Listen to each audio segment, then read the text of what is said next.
जी, नमस्कार दोस्तों। आप हरियाणा असिस्टेंट प्रोफेसर के लिए प्रीलिम्स के साथ में मेंस की तैयारी आप बढ़िया तरीके से कर रहे होंगे। अगर आप ऐसा नहीं कर रहे हैं तो प्रीलिम्स के बाद में मेंस लिखने में आपके लिए कहीं न कहीं समस्या ज़रूर आएगी। हम जो है लगातार एक प्रॉपर यूनिट वाइज़ सिलेबस के अकॉर्डिंग प्रीलिम्स और मेंस की तैयारी करवा रहे हैं आपके एप्लीकेशन लर्न हिस्ट्री बाय चांसर पे। आज फिर एक क्वेश्चन डिस्कस करते हैं, बहुत ही महत्वपूर्ण क्वेश्चन और यूनिट नंबर 2 का एक क्वेश्चन है। ये सिलेबस आपका डिप्टी सेक्रेटरी एचपीएससी का यहाँ पे जो है हस्ताक्षर सहित ये सिलेबस आपका दिया गया है साइट पे। हालाँकि लगभग नेट वाला ही सिलेबस ये है यहाँ पे। तो यहाँ पे हमारा यूनिट वाइज़ हम चीज़ों को जब पढ़ते हैं तो हम देखते हैं कि frame from state to empire rise of Magadha Greek invasion under Alexander, है ना। तो आज एक क्वेश्चन डिस्कस करेंगे कि ग्रीक इन्वेजन अंडर अलेक्जेंडर, है ना, जो आक्रमण हुआ था सिकंदर का, उसके संबंध में क्या क्वेश्चन आपसे मेंस के एग्जाम में बन सकता है, उस पर चर्चा करेंगे। ये पूरा सिलेबस आपका, और हमने पूरे यूनिट वाइज चीज़ों को हम तैयार कर रहे हैं नोट्स को। हालांकि अभी फाइनल तैयार नहीं हुए हैं सारे यूनिट्स के 10 यूनिट्स के, और तो लेकिन जितनी क्लासेस हमारी चल रही है उस क्लास के साथ में चीज़ें आपको यहाँ पे प्रॉपर तरीके से मेंस के लिए आपको यहाँ पे मिल रही है चीज़ें, ठीक है। तो देखिए भाई, क्वेश्चन क्या था कि सिकंदर के अभियान के कारण ही भारत का पश्चिमोत्तर क्षेत्र यूनानी संसार के सीधे संपर्क में आया, और इस संदर्भ में सिकंदर के आक्रमणों की जानकारी देते हुए बहुआयामी प्रभावों की चर्चा करें। अब देखो क्वेश्चन में क्या दिया है आपसे। क्वेश्चन में दिया है कि सिकंदर के अभियान के कारण ही भारत का पश्चिमोत्तर क्षेत्र यूनानी संसार के सीधे संपर्क में आया, नंबर एक बात।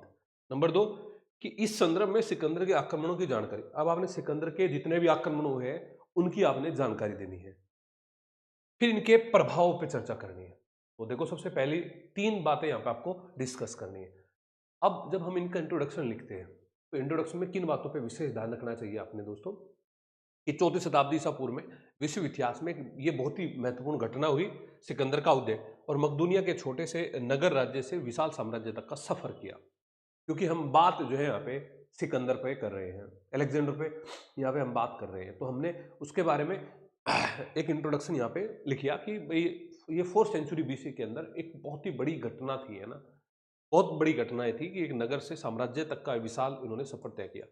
कि लगभग 326 ईसा पूर्व के आसपास उसने अपना ध्यान पूर्व की ओर, यानी कि भारत के उस उत्तर पश्चिमी क्षेत्र की ओर देना शुरू किया।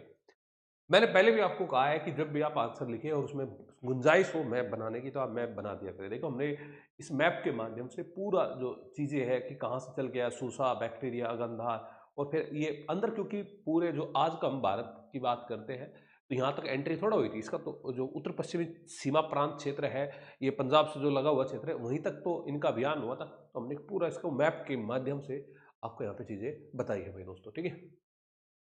कि भारत में इस दौरान 28 स्वतंत्र शक्तियों का शासन था। ये बात आप किस आधार पे बोल रहे हैं कि भारत में 28 जो स्वतंत्र जो शक्ति थी उनका शासन था? तो आप कहते हैं जी, हम ये डॉक्टर जो एस.सी. चौधरी है ना, हेमचंद्र राय चौधरी है, उन्होंने बात लिखी है, हमने उनको कोट किया। अगर कोई भी बात आप इस तरीके की लिखते हैं तो जिस इतिहासकार ने चीज़ों को वैसे लिखा है तो आप उनका नाम यहाँ पे ज़रूर अंकित करें।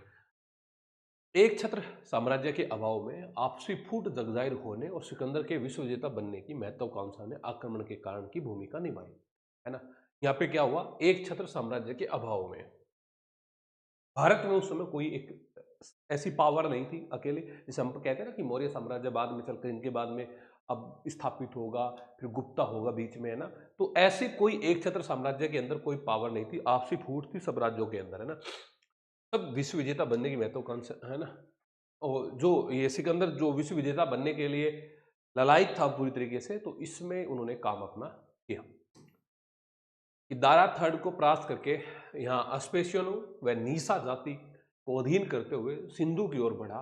ये बात हमने लिखी। ये जो हम इनके भूमिका हम बता रहे हैं इसके बाद में, कि झेलम के युद्ध में पोरस को पराजित किया पंजाब के अंदर, और व्यास नदी तक इसी तरह जीतता चला गया जहाँ से वापस मुड़ा, है ना। पोरस बहुत बड़ा नाम है, प्रभावित हुआ था बहुत सिकंदर राजा पोरस से। अब ये बात हमने लिख दी कि भाई उस समय की घटना की लिख दी।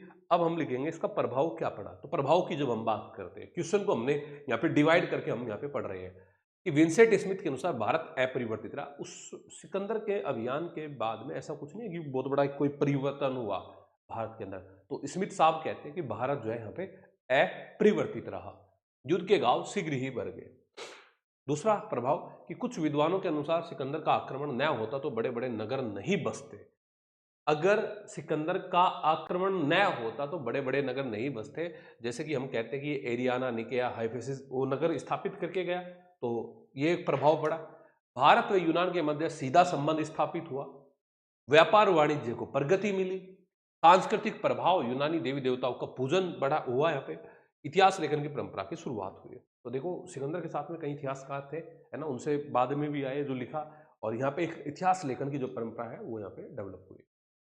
अब फाइनली हम कह सकते हैं कि व्यापार वाणिज्य राजनीतिक क्षेत्रों में दीर्घ या लघुकालिक प्रभाव पड़ा, लेकिन भारतीय संस्कृति व सभ्यता के मूल तत्व इसमें ज्यादा प्रभावित नहीं हो सके।